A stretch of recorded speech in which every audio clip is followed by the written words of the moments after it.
أعوذ بالله من الشيطان الرجيم. بسم الله الرحمن الرحيم. قد خسر الذين كذبوا بلقاء الله حتى إذا جاءتهم الساعة بغتة قالوا يا حسرتنا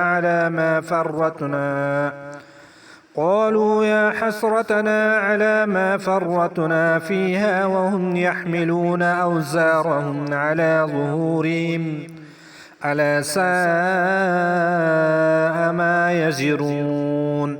وما الحياة الدنيا إلا لعب وله وللدار الآخرة خير للذين يتقون أفلا تعقلون.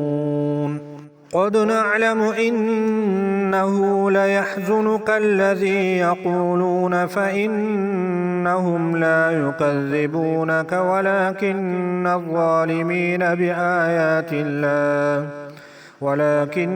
الظالمين بآيات الله يجحدون. ولقد كذبت رسل من قبلك فصبروا على ما كذبوا وأوذوا حتى أتاهم نصرنا ولا مبدل لكلمات الله. ولقد جاءك من نبأ المرسلين. وإن كان كبر عليك إعراضهم فإن استطعت أن تبتغي نفقا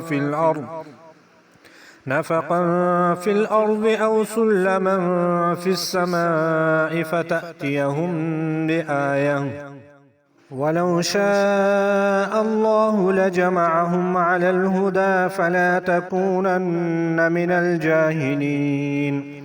إنما يستجيب الذين يسمعون والموتى يبعثهم الله ثم إليه يرجعون. وقالوا لولا نزل عليه آية من ربه قل إن الله قادر على أن ينزل آية ولكن أكثرهم لا يعلمون. وما من دابة في الأرض ولا طائر يطير بجناحيه إلا أمم أمثالكم ما فرطنا في الكتاب من شيء ثم إلى ربهم يحشرون. والذين كذبوا بآياتنا صم وبكم في الظلمات من يشاء الله يضلله ومن يشاء يجعله على صراط مستقيم.